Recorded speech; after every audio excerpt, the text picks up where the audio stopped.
nafsahu faqad arafa rabbahu. Siapa yang mengenal dirinya, niscaya dia akan mengenal Tuhannya. Kita sering lupa bahwa hidup ini adalah titipan Allah, bahwa harta dan tahta, pangkat dan jabatan apa yang kita pakai titipan Allah, sehingga kita lupa dan tahu kampung persinggahan kita yang namanya desa percacingan kita akan diuji dengan kecemasan, ketakutan, kerusuhan dan kebahagiaan yang tak terhingga. Ini sering membuat manusia lupa untuk menuju jalan Allah Subhanahu wa taala.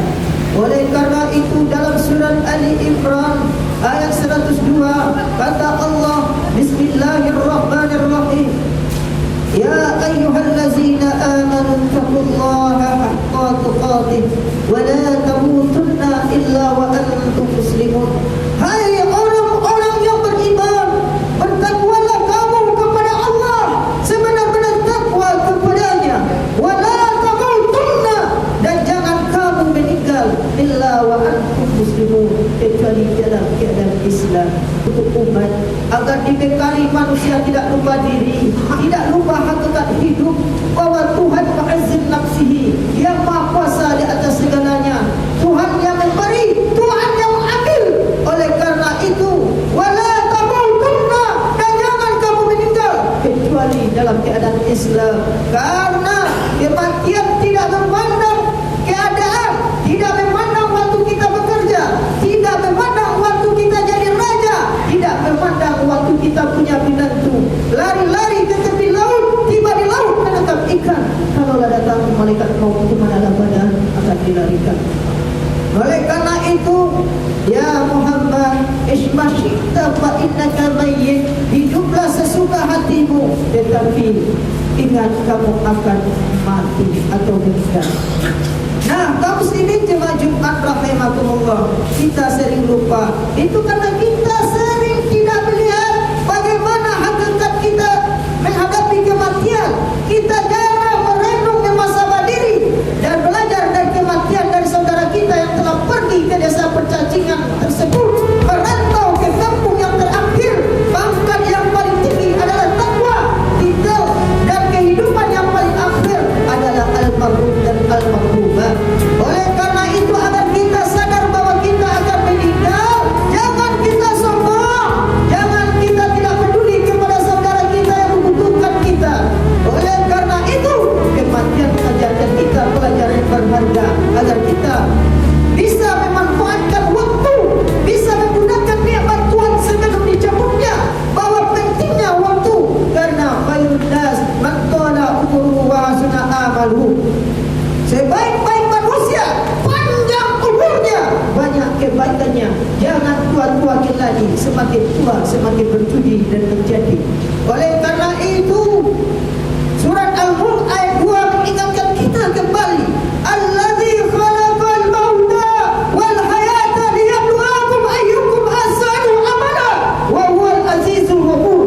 Yang menciptakan kematian, dan dari kematian itu Allah berikan pembelajaran. Untuk apa? Untuk jadi pembelajaran ahsanu amala. Manusia selagi hidup bisa beramal dengan baik, diberi kesempatan. Bahasa yang tersirat di dalam ini, wa huwal aziz, dianya Allah maha perkasa. Ini menunjukkan bahwa Allah itu mu'azzim nafsihi, Allah itu maha besar di atas segalanya. Jangan kita menuhankan harta, jangan kita menuhankan sesuatu yang lebih daripada Allah, sehingga kita jangan sampai tidak mencintai Allah, mengurangi cinta kepada Allah karena cinta kepada sifatnya duniawi yang sementara. Kalau kita terlalu cinta kepada dunia, akan mengakibatkan kita akan takut kepada kematian. Oleh karena itu, pandai-pandailah menyikapi kehidupan dengan melihat kematian. Mengajarkan kita bahasa isyarat kepada manusia. Wahai manusia, tidakkah kulihatkan bahasa kematian kepadamu, agar engkau sadar dirimu, agar sadar Tuhanmu. Seolah-olah mayat yang terbujur kaku di depan rumah itu. Wahai insan, lipatlah tangan diri dan keluargamu sebelum dilipatkan orang lain. Usunglah keningmu ke kiblat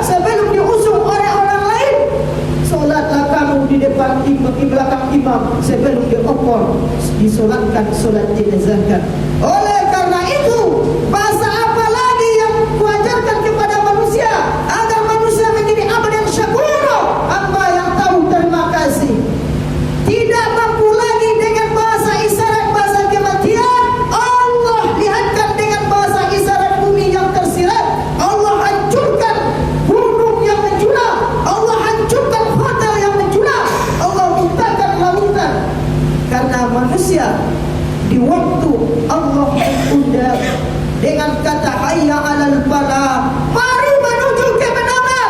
10 kali kata kemenangan dikumandangkan oleh Bilal, kita kata hayya 'alal falah 5 waktu sehari semalam. 5 kali masa iqamat berjumlah 15 kali.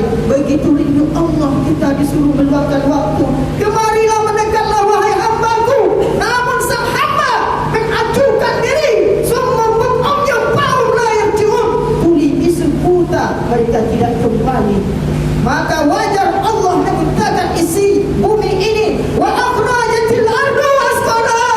Bumi membutakan isinya karena berat menanggung beban dosa perbuatan manusia yang tidak tahu terima kasih.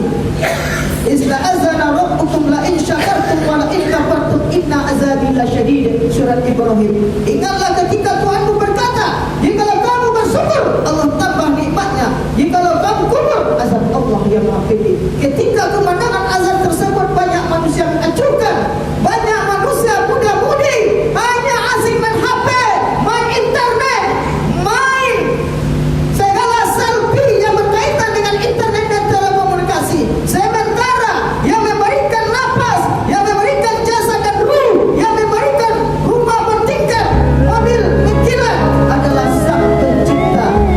Yang menghembuskan angin ini adalah Allah. Namun undangan Sang Pencipta itu diajukan. Wajar izalul silatil ardu silsalaha. Bumi memecahkan isinya karena berat beban dosa manusia. Untuk itu, agar kita jangan dikutuk oleh Allah, pergunakan nikmat Tuhan sebelum dicabutnya. Nikmat apa itu? Nikmat hidup sebelum mati, sehat sebelum sakit, muda sebelum tua, lapang sebelum sempit, kaya sebelum miskin. Dan pergunakan anak yang saleh, ilmu yang bermanfaat, sedekah jariyah ketika nikmat yang berada diberikan kepada kamu. Dan jangan kamu tidak bisa mempertanggungjawabkan atas segala yang diberikan oleh Allah. Yang